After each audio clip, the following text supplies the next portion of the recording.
So if you struggle with things like low self-esteem, never feeling like you're good enough, people-pleasing, you feel like you always need to appease others or you always need to chase for other people's affection, I want you to take a moment and reflect on the relationship that you had with your mother. Was it strained or toxic in any way? Or did you always feel like you needed to impress her or constantly seek her approval in some way? The impact of this relationship might be more significant than you realize, and that's what we're going to talk about today. We're going to discuss something called the mother wound.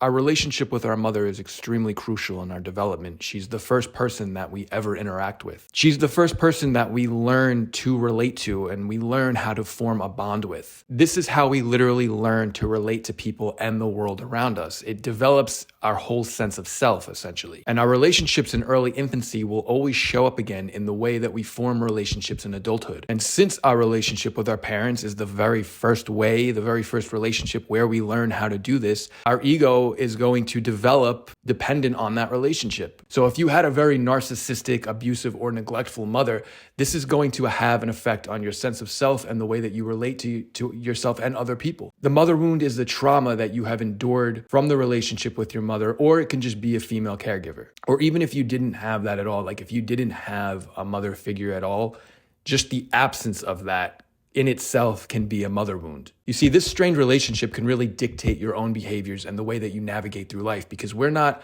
aware of our unconscious behavioral patterns in childhood. You know, at that age, we're really just trying to be loved. That's ultimately all the ego wants, is to be recognized and to be loved. And if this was challenging for you to do in early infancy, or if you weren't able to get that love and recognition, you're going to carry that as a wound for the rest of your life. And this is essentially what the mother wound is. So how does the mother wound happen? So I'm going to list off just a few areas of how it can happen, but then I'm going to get into some very specific examples. It can happen from neglect. If you had emotional, physical, or mental neglect, whether through absence or simply not being emotionally available. So if your mother was just very distant, didn't really pay any attention to you, generally parenting wasn't her one of her main priorities. This is a sort of a bit of neglect, and you may have not even realized it. It can also stem from overprotectiveness, mothers who smother their children or don't allow them to develop any sense of independence. So if you had a very overprotective, overbearing mother, this can cause a mother wound. Abuse, physical, verbal, or emotional abuse that leaves lasting trauma. Critical or narcissistic behavior, a mother who is overly critical, controlling, or emotionally distant, which can lead to feelings of inadequacy or shame in you. The next one is unhealed trauma, a mother who passes on her own unresolved wounds or struggles, inadvertently leaving you to carry those emotional burdens. So just to recap, neglect, overprotectiveness, abuse, critical or narcissistic behavior, or passing down unhealed trauma. So now what I'm going to do is list some very specific examples, and I want you to pay very close attention to this section because you probably will relate to some of these. There's about 15 here, and there's probably a lot more, but this is just what I can come up with. And generally, this will cover most categories. So let's start with this one. You had a mother who was like a religious zealot, always instilling her beliefs into you, maybe always telling you that if you don't behave, you're going to go to hell, or, you know, God is going to hate you, or you're a horrible, devilish person, or something along those lines, sort of using religion as a way to control you or make you feel less than. You had a mother who was promiscuous and prioritized her romantic relationships over you. She prioritized another sibling or family member over you. Both of those examples will leave a sense of abandonment in you. You had a mother who acted like a child or who was very immature for her age. This could have made you have to feel like you have to take on the parent role. It could have made you feel like you have a bunch of responsibility that you probably shouldn't have had at that young age. You had a mother who was needy, clingy, and always needed your attention. This is going to put a lot of responsibility on you as a child. And this is why if you had a mother who acted like a child or who was very needy and clingy, in your adult relationships, you might feel like you are responsible for that other person. So you might get into these relationships where you have to kind of fix or take care of the other person. Next example, you had a mother who was financially irresponsible, wasting money on nonsense, but then didn't have the money for your own needs. This is sort of a sense of neglect. This could have instilled a bunch of like money trauma in you. You might be extremely financially responsible and scarce with your money, or maybe you inherited the same behavior as her and you're financially irresponsible. If she had addictions such as drugs and alcohol and prioritized these addictions over you, this would have instilled a sense of abandonment and neglect in you as well. You had a mother who overvalued beauty and physical looks, which in turn made you very self-conscious. So if you had a mother who was always pointing out your flaws, your physical flaws, and always making sure that you looked really beautiful, and she was probably the same way as well, this can make you feel very self-conscious about your appearance, very scared to show your natural appearance. You're very self-conscious about the way you look. You had a mother who was always blaming you or treating you like an adult. So maybe she was just blaming you for your regular childish actions when you were a kid, which were completely normal, but maybe she treated you like an adult in those circumstances. This will instill a kind of possibly a sense of like a lot of hyper independence in you. She spoke to you like a reject or a criminal. She wouldn't defend you or stand up for you when you needed it. She let someone else be abusive towards you. This will really fuck your level of trust up with people. If you couldn't even trust your own mother to defend or protect you, you might have a very difficult time trusting other people, especially in relationships and really not even just like love interests, but just relating to people in general. Because if you couldn't even trust your own parents in childhood, then how are you going to feel able to trust anybody? She wouldn't let you leave the house and was extremely overprotective. This could have made you extremely hyper independent to the point where you just don't feel like you ever need anybody because you were so used to just fending for yourself and being alone. Or it could do the opposite and make you extremely dependent on other people. You know, the way that these things will affect everyone is very different. Well, it's very unique in the way that we handle this sort of trauma. She made you care for your siblings and play a mother role toward them. So this happens a lot with women or mothers who are, turn to drugs and alcohol or have some sort of mental illness. Sometimes the daughter will have to care for the younger siblings or the son. And I noticed, it's interesting, I've met a lot of women who have been in that situation where they had to sort of play the mother role for their younger siblings. And a lot of them don't want kids themselves because they feel like they had to give up their youth, I think.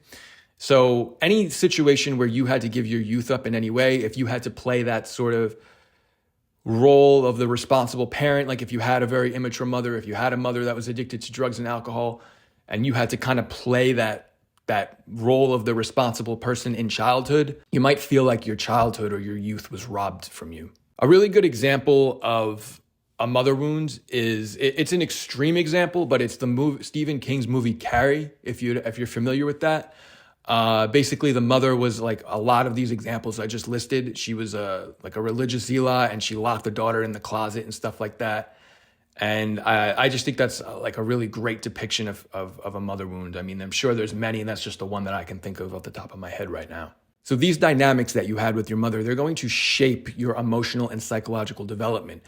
You're going to have difficulties with trust, intimacy. You might have feelings of worthlessness, low self-esteem. You might feel like you might be a perfectionist. I'm going to get into some specific signs, but it's important to understand that, that kind of relationship that you had with your parents is going to be a mirror in all of your adult relationships. The way that you approach relationships in adulthood may have similarities to the way that you related to your parents or your caregivers. And it's important that a lot of people don't even recognize that they're just sort of living these same sorts of behavioral patterns because we tend to pursue or chase what's comfortable, the familiarity. So if you had a mother who was very cold and distant, you might chase or pursue romantic love interests that are a very similar way. You might just feel that's what feels normal and right to you because that's what you're used to in childhood. Or if you had a mother that was extremely overprotective and coddled you a lot, you may want that like excessive safety in a relationship. So you might try to, only find people who sort of play that mother role towards you in some way. Or the opposite, you might try to avoid people who get way too close because if you had a mother who was extremely overprotective, you might want to, if that instilled some sort of trauma in you, you might want to avoid people who potentially are doing the same thing. So here are some signs that you might have a mother wound. These signs are just specific to you, things that you might notice in yourself. So we have low self-esteem, a persistent feeling of not being good enough or always seeking validations from others. Difficulty in relationships, if you have issues with boundaries, attachment, or feeling either overly dependent on others or detached and avoidant. Maybe you could be very promiscuous or get overly attached to romantic interests or be extremely fearful of getting too close. You might have a sense of perfectionism, constantly feeling the need to prove yourself or perform at a very high level to gain approval or avoid criticism. So if you had a mother who was really hard on you for your grades or just generally always nitpicking every little thing and needed everything to be perfect, you're going to carry this with you, and you're going to always feel like everything has to be perfect and you have to, do more than you probably have to just to avoid any kind of rejection or criticism. You might suffer from emotional shutdown, struggling to express or connect with emotions, often because emotions were dismissed or punished in childhood. So if you grew up in a household that was very dismissive of feeling or being, feeling any kind of emotions or expressing emotions at all, again, you're going to carry that with you, and you're going to think it's almost wrong to ever tell people how you're feeling or to be expressive about what you're feeling, even to yourself. You might just repress and shut all of that in. Repress it and bury it. You might deal with guilt or shame, a constant feeling of guilt for prioritizing yourself or for not being able to meet the needs of others. You might have a sense of self-sabotage, like you might have these unconscious behaviors that prevent you from reaching your goals or fully embracing your potential. This stems from just not feeling like you're enough or like you deserve enough. So maybe, for instance, you finally get a great opportunity for a relationship or a job or whatever. You might feel like you don't really deserve it or you're not worthy of it. So you might unconsciously sabotage these certain situations. You got to notice when you're doing this. Once you realize you do this, it'll be very obvious.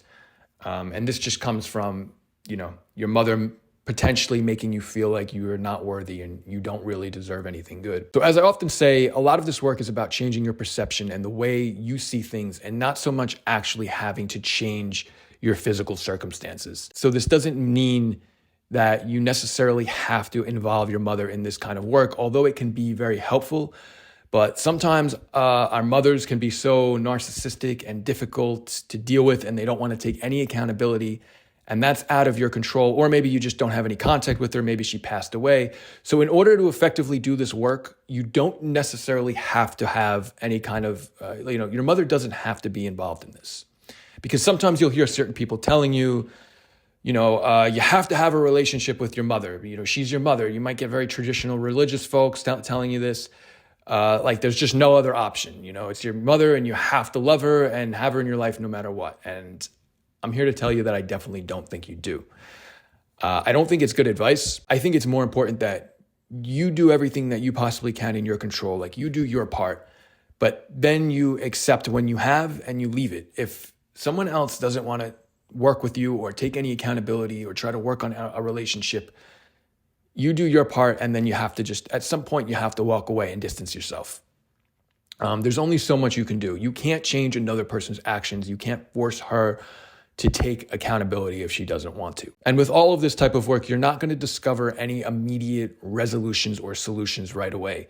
This is an extremely long-going process that will ebb and flow, but I promise you it is so worth it. You're going to, once you really get into this work, you have to make it a main priority. You're going to see, you don't change who you are at the core, but you learn to just accept yourself so much more. And this is ultimately what this work is about. That's what inner work is. It's learning to unconditionally love and accept yourself. And this is a really good start of getting there. But it's a very long process. It might take your whole life. Healing this kind of stuff can take years. And this is why a lot of people aren't interested in this kind of work, because people generally, the ego just wants quick results. We want, quick, immediate answers, but this doesn't work like that. This takes a very long time. So let's get into some practical ways of how you can actually do the work to heal your mother wound and to integrate this part of your shadow. The first step is acknowledgement. You have to acknowledge the wound. It's important to validate the pain and recognize the impact of your mother's behavior. I highly recommend you be honest with your mother about the work you're doing And if she scoffs at it and doesn't take it seriously, then like I said, you should consider distancing yourself from her, because it's going to be really hard to truly do this sort of thing when you still have this sort of ongoing toxic relationship with her. You know what I mean? And I know it might sound impossible for a lot of people, but you have to consider how important this is. You know, do you really want to live just for others, or do you want to truly live for yourself? It's not, you don't necessarily have to like cut anybody off 100%, but it might just be about distancing yourself and setting some healthy boundaries. And I know that's difficult for a lot of people. Number 2 is you really have to drop the victim mentality. You were a victim in this situation. And I understand that some of the pain really is deep, and the wounds are really deep that a lot of this has caused. But you kind of have to accept that you were a victim in the situation when you were a child, and you're a victim of what you've been through. But when I say drop the victim mentality, you have to get to a point where you have to take full responsibility that this is the situation, and you kind of have to let go of all of your judgments towards her, towards yourself, and just take responsibility for the way that you're reacting to all of this, right? Because you can't change what happened. You can't change in the past. The only thing you can change is the way that you look at the situation and your perception. But the more that we just go through life, you know, being a victim to our circumstances and complaining like, oh, nothing will ever go right for me because I was a victim of this or that. I'm not saying this to undermine what you've been through, but the only way you're going to overcome this is by taking full responsibility for it. And with that, the next point is you need to break patterns of behavior. If you find yourself people-pleasing, not setting boundaries, you have to be willing to take corrective action. Even if you keep making the same mistakes over and over, but you recognize them every time. So like when I was starting to, really was being honest with myself about my people-pleasing tendencies, I noticed when I was doing them, and I didn't necessarily try to change them right away, but I just started noticing them. And it really, when you bring that kind of thing into the light, it kind of like frustrates you a little bit, and then it'll sort of heal on its own, because you'll just get fed up with that behavior of yourself, and you'll expect more and better for yourself. And when you just start shining that light of awareness on all of the times that you don't set boundaries with people, all of the time you go out of your way to try to please others when they don't, even appreciate it or deserve it, or when you're sacrificing your own well-being for other people, when you really start noticing you're doing this, it'll sort of change on its own over a period of time. So it's not about necessarily saying, I'm going to wake up tomorrow and no longer please anybody else. It's about trusting this process, trusting the fact that it's a long, ongoing process. And the patterns of behavior will change over time. But you also have to do your part in working to break them. So the next point is to reparent yourself. This is the idea of becoming your own loving and nurturing parent.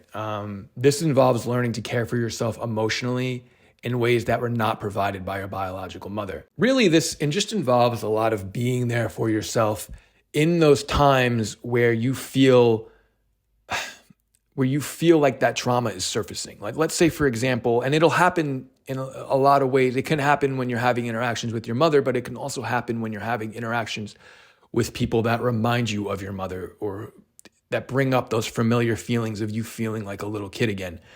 And it's important that you really be there for yourself when that happens. The same way that if you had a close friend who, was like, hey, I really just need you to be there for me.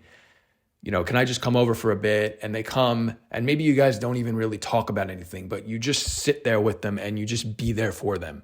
You kind of have to learn to do that for yourself. It's about learning to sit with what you feel and be there for that inner child, be there for yourself. The next point is boundaries. Learning to set healthy boundaries with the mother if she's still in your life, or with others who play a similar role. So I talked about this a little bit. Setting boundaries can be very scary and uncomfortable because you're not used to it. Because maybe you were so used to just letting people walk all over you. You were so used to people treating you a certain way. And it's going to be so out of your comfort zone to do this, but you absolutely have to learn. This is so necessary with this kind of work of learning to set boundaries. The next is inner child work. Healing the inner child by reconnecting with that younger part of yourself and offering it the love, comfort, and care that it needed. So like I mentioned, when you feel like that little kid again, you need to take a moment and step back and just allow yourself to really be there for yourself. This is a great time to practice the letting go technique, which I've made many videos about, really just allowing yourself to feel, because it's going to come up in times where you're unconscious of it and you're not really noticing it. And it's important that you start noticing when it happens. Like, what kind of situations make you feel that way, make you feel like that little kid? What kind of people? That's something to really start contemplating. And when you're in those situations, take a step back. Don't react emotionally to anything. It's okay to just remove yourself from certain conversations or situations, or if you don't text back right away or whatever, if you have the ability to do this, and this is a perfect opportunity for you to really heal. The opportunities to heal are going to come in these sorts of situations when you don't expect them. So it's important to remember that. The next is forgiveness. I wouldn't necessarily focus specifically. It's not about forgiving your mother, but more so about trying to just leave this in the past. And if you can, and I know that's going to feel, and it's going to feel very impossible for you to do right now because you're still very weighed down by all the trauma. But when you really get into this work and you start really making progress, you'll see how easy it is to leave a lot of things in the past. So it's not necessarily about forgiving the mother for her actions, but forgiving yourself for carrying the burden for so long. This is a very gradual and challenging process. It's also important to understand that she was likely acting so unconsciously and being ran by her own pain and trauma that she may have not even realized what she was doing. Even if she was intentionally trying to harm you and instill pain on you, you have to understand that people are doing that for a reason. It's because they're in so much pain that they're trying to project it onto other people, and you have to understand this. No human naturally wants to harm others. This is why babies and children don't go around committing a bunch of evil actions, because they're filled with love. Everybody starts that way. Or she was probably maybe suffering from some sort of addiction or mental illness. So when I say forgiveness, it's not about, oh, it's all right, I forgive her for what she did. It's more about just accepting the circumstances of what was actually happening.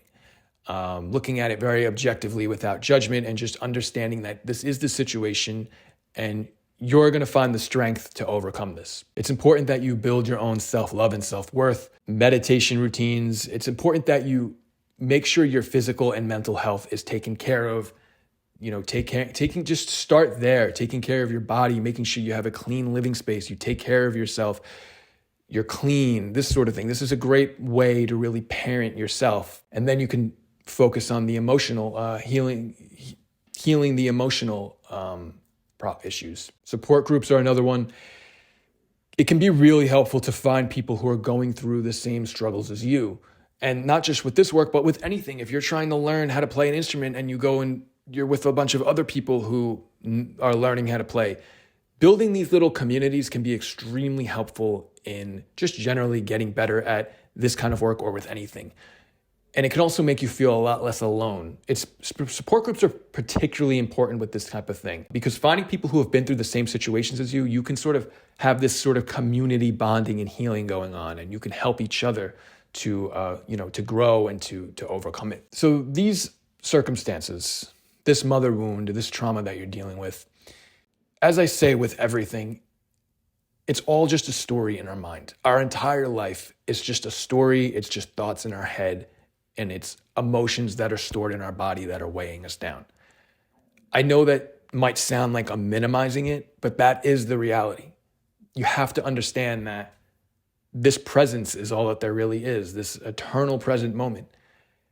And I know it doesn't feel like that right now. I know it feels crippling sometimes, whatever you've been through, but you have to understand it exists only in your mind.